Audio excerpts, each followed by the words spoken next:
Olá, eu sou o professor Luiz Rezende. Vou trabalhar hoje com você produtos e serviços bancários. Então, na verdade, nas provas do Banco do Brasil, Caixa Econômica, Banco Central, enfim, concursos em geral de carreiras bancárias, caem os serviços e produtos bancários por uma questão evidente, né? Afinal de contas, o escriturário, o técnico bancário, ele vai operar produtos e serviços bancários com o cliente.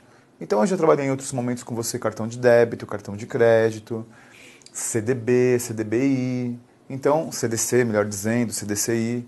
Então, na aula de hoje, eu vou desenvolver outros produtos e serviços bancários. E, particularmente, produtos e serviços bancários que são chamados de nicho. O que isso significa? Que não são para o público em geral. São produtos específicos para uma demanda específica. E dentre esses produtos e serviços bancários gerais, que nós chamamos de nicho, existe um que é particularmente importante para o Banco do Brasil. Porque o Banco do Brasil não é o único, mas é o grande operador, que é o crédito rural. O crédito rural ele tem uma importância estrutural no Brasil. Você sabe que o Brasil ele é um país dos países do mundo que tem a maior extensão das maiores extensões territoriais. Ele tem uma produção agrícola muito forte, ele tem uma criação de gado bovino, suíno muito forte, e por isso que o governo brasileiro faz o fomento de crédito rural. E esse crédito rural ele tem um subsídio estatal, e o que cai na prova não é as regras do subsídio, não é quanto o Estado subsidia, mas sim qual é o uso, para que serve o crédito rural e quais as exigências para que o pequeno produtor, o grande produtor rural, tenha acesso ao crédito rural. Então lembre, o crédito rural ele é um tópico muito importante, particularmente para o Banco do Brasil, por conta disso que eu acabei de te dizer. Por conta do Banco do Brasil ser o grande operador desse produto, serviço bancário no Brasil. Então, inicialmente, eu vou trabalhar com você para que serve o crédito rural, qual é o uso do crédito rural. Mas antes eu quero fazer um comentário. Imagine que alguém mora no centro de São Paulo, né, uma cidade extremamente urbana, que não tem produção rural, e trabalhe numa faculdade como pesquisador. Ou seja, a pessoa não põe a mão na terra, ela não tem gado. Ela pode ter crédito rural? Pode, desde que ela faça pesquisa de sêmen, de sementes, de produção. Então, caso eu faça pesquisa acadêmica, pesquisa laboratorial, em desenvolvimento de sementes, em sêmen para inseminação, ou qualquer área vinculada à agricultura, eu também posso ter crédito rural. Então, por que eu estou dizendo isso para você? Porque o crédito rural não é usado apenas para atividade fim, não é utilizado apenas para lavoura, apenas para produção, é também utilizado para pesquisa. Então vem comigo, vamos desenrolar inicialmente quais são as atividades vinculadas ao crédito rural. Ou seja, para que eu posso pedir o crédito rural? Bom, em primeiro lugar, o crédito rural ele pode ser solicitado para pesquisa e produção de mudas. Você sabe que tem muito alimento, muita verdura, fruta. O plantio como um todo, ele tem pesquisas e evoluções, né? Então a pesquisa das mudas, para você realizar alteração genética, para você desenvolver inclusive novas categorias de verduras e frutas, é algo muito importante. Então, quando eu pesquiso ou eu produzo mudas, eu posso fazer jus a um financiamento rural, ao crédito rural. Também pesquisa e produção de sêmen. Olha, deixa eu falar para você uma coisa importante. Desde o Brasil colônia, desde a velha república, na chamada República do Café com Leite, a criação de gado bovino no Brasil é muito importante, né? O Brasil é dos maiores criadores de gado bovino, suíno, gado de corte, gado leiteiro do mundo. E o sêmen, você produzir outros animais com pedigree, digamos assim, com linhagem, que possam produzir um leite de qualidade, ter uma carne de corte de qualidade, é algo muito importante. Então a pesquisa de desenvolvimento de sêmen e a produção de sêmen no gado bovino, no gado suíno, é algo também que é fortemente influenciado e fortemente financiado pelo crédito rural. Então, caso caia uma questão dizendo que a produção ou a pesquisa de sêmen também é vinculado a eu ter um crédito específico, que é o crédito rural. Bom, depois disso, inseminação artificial. Você sabe que existem fazendas enormes no Brasil de inseminação artificial, né? Para que você garanta a linhagem, para que você garanta a característica do gado. E assim como a pesquisa e a produção de sêmen, ela está vinculada à inseminação artificial, técnicas de inseminação artificial também podem ser fomentadas e pode ser objeto de financiamento. Bom, depois, os mecanizados rurais. O que significa isso na prática? A mecanização. Você comprar maquinário, você comprar trator, você comprar inclusive maquinário para isso aqui, ó. Inclusive maquinário para desenvolvimento e plantação de mudas, inclusive maquinário para pesquisa e produção de sêmen ou maquinário para inseminação artificial. Tudo isso requer mecanização, tudo isso requer maquinário. Pode ser na lavoura também, né? Pode ser uma colheitadeira, pode ser uma máquina para arar o terrado ou a terra, tudo isso pode ser objeto de crédito rural. Bom, depois, medição de lavoura. Olha só, existem financiamentos específicos para realizar pesquisa e medição da lavoura para vários ciclos, né? O crédito rural ele não tem necessidade apenas de ser um crédito para um ciclo produtivo. Ele pode ser justificável por mais de um ciclo produtivo. E é justamente a medição da lavoura, o quanto eu vou vender, o quanto eu vou plantar, que também pode ser objeto de crédito rural. Bom, e finalmente, atividades florestais. Deixa eu contar uma história para você. Eu tenho um amigo que mora numa cidade próxima da cidade de São Paulo, chamada Campos do Jordão.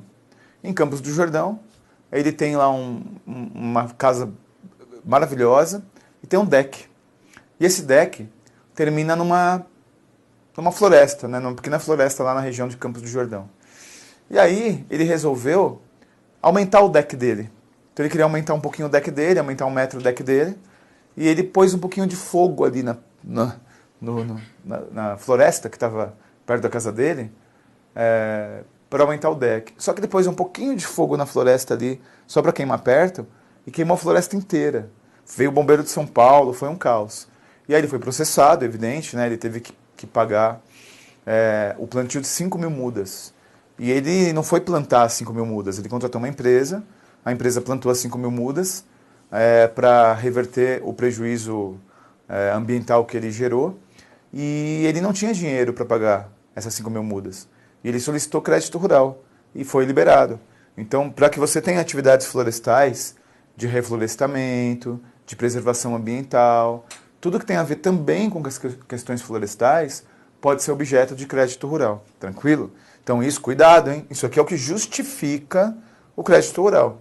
Além da própria produção e venda de produtos, né? Então, por exemplo, eu sou produtor rural. Eu planto melancia. Aí eu vou levar minha melancia para venda no mercado municipal. Eu também posso solicitar o crédito rural para essa atividade. Agora, o crédito rural ele é subsidiado pelo governo e ele tem a ver com o desenvolvimento da agricultura brasileira. E é por isso que ele tem muito critério. É muito criterioso você conceder crédito rural para que você não tenha desvios, né? Para que o cara não pegue crédito rural e faça outra coisa. Então vem comigo que eu vou desenrolar agora com você quais as exigências que o mercado tem, quais as exigências que o Banco do Brasil tem para conceder para o cidadão o crédito rural. Olha só, a primeira exigência é da idoneidade. O que isso significa? Por exemplo, imagine que eu sou o Brasil, vamos ser sinceros, ele não fez algumas reformas de base, né? Particularmente uma que era proposta pelo presidente João Goulart, o presidente deposto pelos militares de 64. O João Goulart ele propunha reformas de base, dentre elas a reforma agrária. E a reforma agrária no Brasil nunca aconteceu de fato. E o que gera isso, não existir a reforma agrária?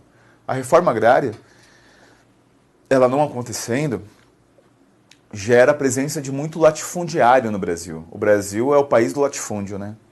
E o latifúndio é você ter extensas propriedades de terra, extensas propriedades sem produção, ou seja, áreas improdutivas rurais. Isso é o latifúndio e a reforma agrária, em tese, visa acabar com isso. Então imagine que eu sou um latifundiário famoso, imagine que eu tenho terras e terras improdutivas, eu não utilizo a terra para produção em determinada região do Brasil. Então eu solicito crédito rural, e aí eu utilizo lá o crédito rural para plantio numa área completamente minoritária da minha fazenda. Então eu não tenho uma postura idônea.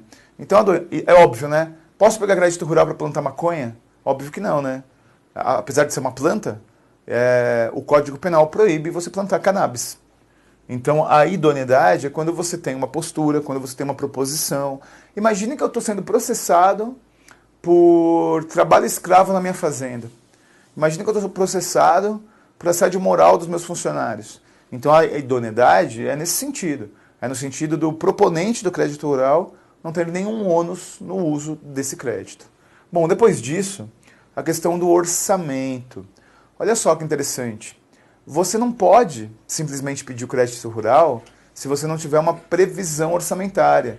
Qual é o custo vinculado a isso? Qual é o uso vinculado a isso? Então, essa questão da previsão orçamentária antecipada também é uma pré-exigência do crédito rural.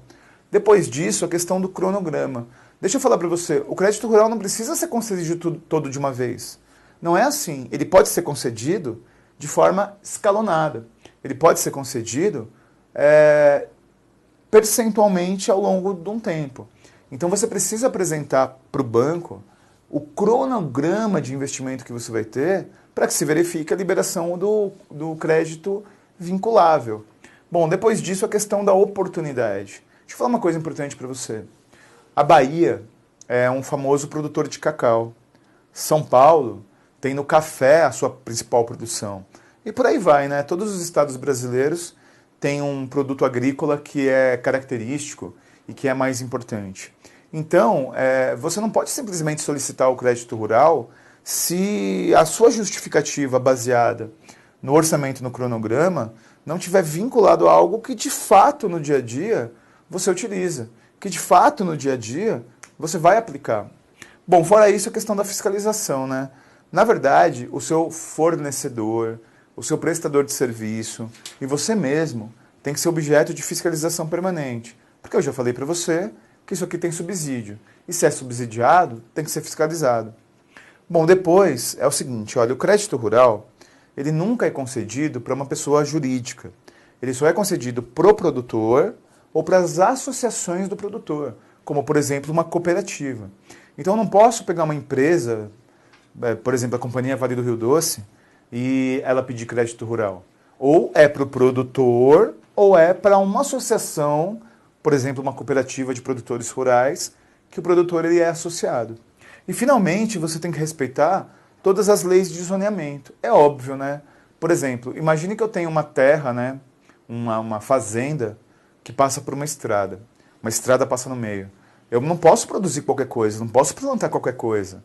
Então existe a lei do zoneamento, existem as regras de zoneamento, e isso também deve ser respeitado.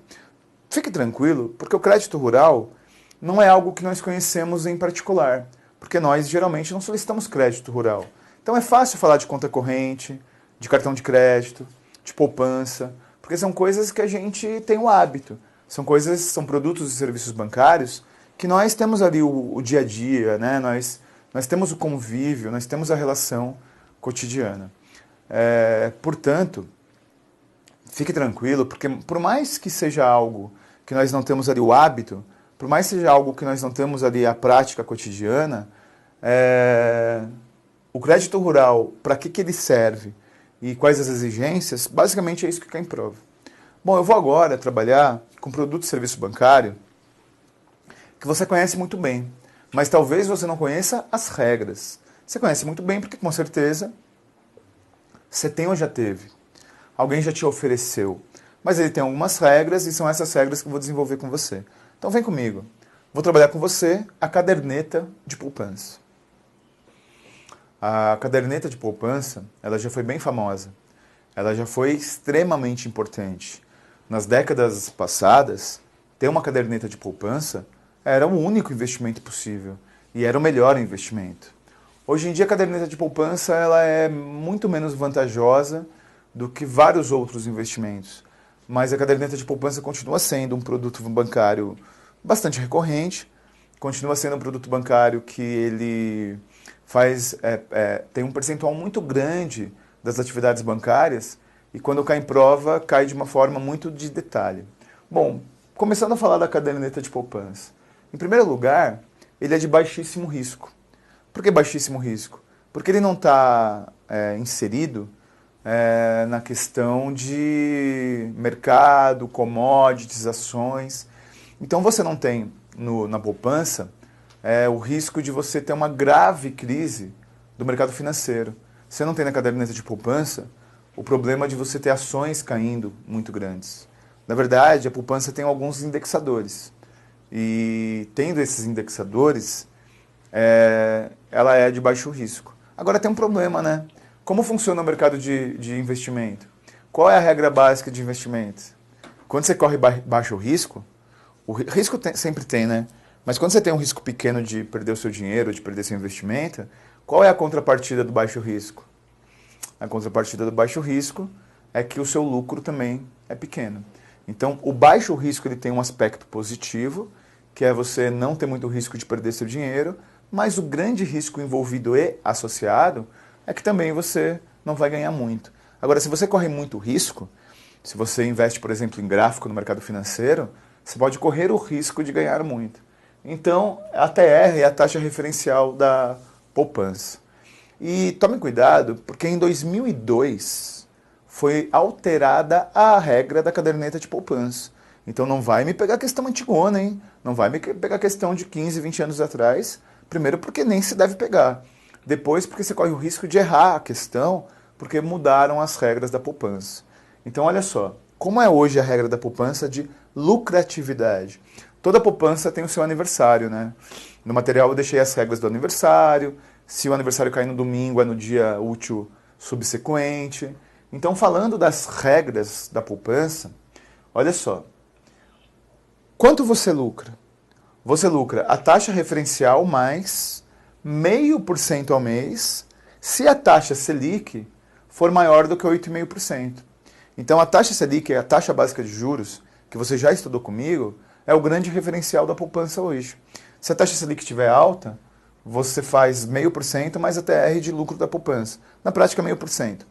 E se a taxa Selic for menor do que 8,5%, aí você só tem 70% da taxa Selic anual, ou seja, da referência anual. Então essa é a regra da caderneta de poupança. Essas regras aqui são importantes para você responder, porque é isso que eventualmente cai em prova. Tudo bem? Vou trabalhar agora com investimentos. Título de capitalização, seguro e CDB. Então vem comigo para que a gente possa trabalhar esses outros produtos e serviços bancários. Olha, tome cuidado, porque nas aulas anteriores eu trabalhei o CDC, o crédito direto ao consumidor, que é para você financiar um bem, e o CDCI, que é o CDC com interveniente, que é quando o lojista te financia. Então eu estou falando dessas siglas que não tem a ver com a aula de hoje, porque a aula de hoje eu vou apresentar um investimento que a sigla é um pouco parecida, que é o CDB. Ó, CDC e CDCI é financiamento de bens. CDB é investimento. Então, na verdade, o CDB é o certificado de depósito bancário. E na prática, o que significa isso? Um certificado de depósito bancário. É um investimento, na verdade, é um título vendido pelo banco em que você investe seu dinheiro. Na prova, é óbvio, tome cuidado, porque quando a gente estuda conhecimentos bancários, como não é uma matéria que você estuda toda hora, como não é uma matéria comum e você estuda toda hora, o que cai muito em prova são as regras e os conceitos. Então, se a gente aprofundar mais do que deveria, a gente erra do mesmo jeito de ser superficial, né? Se você estudar muito profundamente um tópico, você corre o mesmo risco de estudar de forma muito superficial. Então, o CDB é um investimento e ele pode ter o valor o percentual pré-fixado, pós-fixado, ou existe também o CDB swap. Toda vez que você encontrar uma citação a esse tal do swap, lembre do seguinte, pode variar. Pode ser pré e pós, pode ser pós e depois virar pré. Então o swap é o variável. Então eu posso ter um CDB com percentual de lucratividade pré-fixado, pós-fixado, ou variável, que é o swap. Tranquilo? Vamos pontuar agora seguros. Deixa eu te perguntar uma coisa, por que você faz seguro? Qual é a lógica de fazer seguro? Fazer seguro não é uma prevenção? Então todo seguro pessoal ou não pessoal é uma prevenção. Podem haver seguros pessoais, seguro de vida, seguro contra acidentes, seguro para preservar inclusive alguma parte do corpo, né? Cantores fazem seguro da corda vocal. Jogadores de futebol fazem seguro da perna. É muito comum a pessoa que trabalha com artes plásticas, artes cênicas, do esporte, fazer seguro de partes do corpo. E existem seguros não pessoais, que são seguros de automóvel, que são seguros contra incêndio, seguros da residência. Seguros podem ser pessoais ou não pessoais. Mas quando cai na prova, o que cai é a terminologia. E tem uma pegadinha aqui. Olha a grande pegadinha. No seguro existe o prêmio, o segurado, o segurador e a indenização. O prêmio não é aquilo que você recebe quando o seu carro é roubado. O prêmio é o valor que você paga pelo seguro. Cuidado com isso. Porque as pessoas acham de forma equivocada que o termo prêmio é quando você é indenizado, quando roubam o seu carro. O prêmio é o valor que você paga pelo seguro. Cuidado com isso. Aí existe o segurado, que é a pessoa que faz o contrato. Existe o segurador, que é o banco propriamente dito. E existe a indenização, que esse sim é o valor, é o montante que você recebe quando tem sinistro, quando seu carro bate e tudo mais. Então o que vai cair na prova são essas terminologias. Seguros podem ser pessoais ou não pessoais. Exemplo de seguros pessoais: seguro de vida ou seguro contra acidentes pessoais. E os não pessoais são o seguro do automóvel, seguro do imóvel, seguro contra incêndio e assim por diante. Bom, finalmente, título de capitalização. O maldito título de capitalização que a gente não aguenta mais vir no banco e o gerente tentar empurrar para nós. Título de capitalização é um investimento. Cuidado. Então, assim como o CDB, o título de capitalização se caracteriza por ser um investimento. E esse investimento, ele tem 4 palavras vinculáveis: o prêmio, a cota, a vigência e a carência. Vamos começar pelo termo prêmio. Assim, você deve saber o que é título de capitalização, você já deve ter feito, inclusive, mas o que é classicamente um título de capitalização? É um valor que você paga todo mês para o banco e você tem sorteios. O seu dinheiro vai sendo corrigido, né? E quando você é sorteado, você ganha um prêmio, mas quando você não for, você pode resgatar o valor corrigido. Então, o prêmio, a palavra prêmio, é a mesma coisa que o seguro. A palavra prêmio é o valor que você paga mensalmente, via de regra, para o título de capitalização. A cota é o percentual do valor que você paga que vai para o prêmio. Então imagine, eu tenho vários clientes, vários correntistas que têm título de capitalização. Então é um percentual de cada prêmio, de cada mensalidade desses correntistas, que é a cota, que é o sorteio. Existe a vigência, né? Todo título de capitalização tem uma vigência pré-estabelecida. Cuidado agora com os números, hein? Vigência mínima, 12 meses. E aí existe a carência. O que é a carência? É o prazo, desde o início do contrato, que eu tenho para resgatar meu título. Então, assim, quando eu ganho o direito adquirido de resgatar meu título? Imagine que eu faça um título em 60 vezes, 60 meses. Eu pago 60 prêmios. E a partir de quantos meses eu tenho o direito de fazer o resgate, antes de terminar a vigência do título?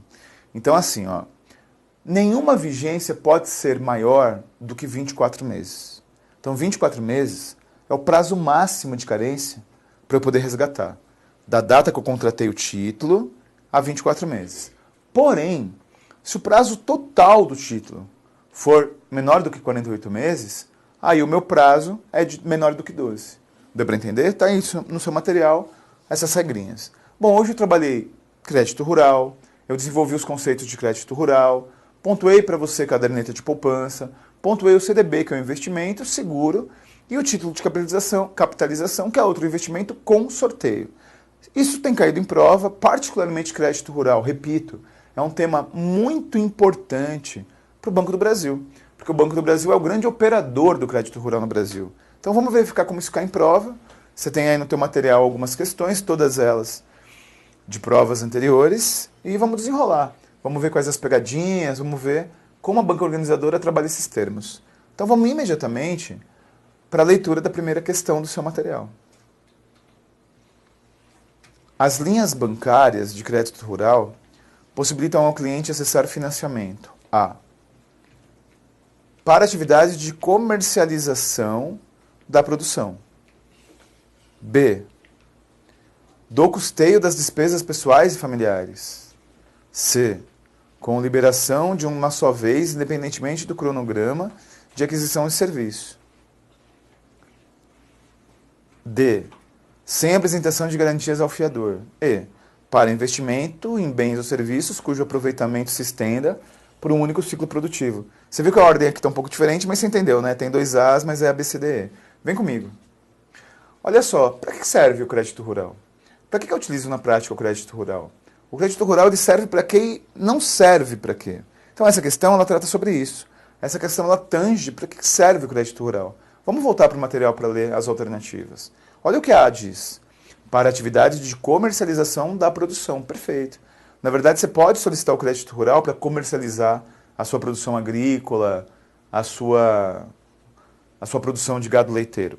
Essa é a alternativa correta. Não é para custeio de despesas pessoais e familiares.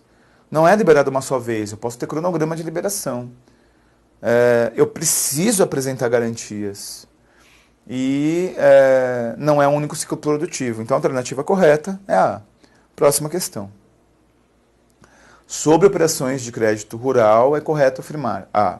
Podem ser utilizadas por produtor rural, desde que pessoa física. B. Não pode financiar atividades de comercialização da produção. C. É necessária a apresentação de garantias para a obtenção do financiamento. D. Não estão sujeitas a impostos de operação de crédito cambial e seguro e sobre operações relativas ao IOF. E. Podem ser apresentados orçamento, planos ou projetos nas operações de desconto na nota promissória rural ou ciclo produtivo. Vamos imediatamente aqui para a alternativa. Olha o que a A diz. Podem ser utilizadas por produtor rural, desde que pessoa física. Pode ser uma cooperativa também. E a cooperativa é pessoa jurídica. B. Não podem financiar atividades de comercialização da produção. Óbvio que pode. A questão anterior, inclusive, falava isso. C. É necessária a apresentação de garantias para obtenção. Olha só, eu não posso pedir o crédito rural e simplesmente no crédito rural não ter garantia nenhuma. Então eu preciso apresentar garantia. Essa é a alternativa correta. Tem imposto, óbvio, por isso que está errada a D. E a E não é só um ciclo produtivo, é mais de um ciclo. A alternativa C. Vamos para a próxima questão. Os títulos de capitalização são emitidos pelas sociedades de capitalização e têm por objetivo o depósito periódico de prestações pecuniárias pelo contratante, o qual terá, depois de cumprido o prazo contratado, os direitos de concorrer a sorteios de prêmios em dinheiro e o D. A. Garantir o valor do título mediante lance ou leilão periódico. B. Resgatar parte dos valores depositados corrigidos por uma taxa de juros. C. Aplicar parte dos recursos em ações da Bolsa de Valores. D. Concorrer a imóveis nos feirões da casa própria. E. Concorrer a prêmios em barras de ouro. Bom, título de capitalização você concorre todo mês, né? É o tal da cota que eu falei. E o prêmio aqui tem uma confusão, mas é o que você paga por mês. A alternativa A diz que é resgatar o valor do título mediante leilão. Não, você não precisa dar leilão. B. Resgatar parte do valor depositado corrigindo a taxa de juros. Perfeito, você não precisa dar leilão. Essa é a alternativa correta. A C está errada porque diz que você investe na bolsa.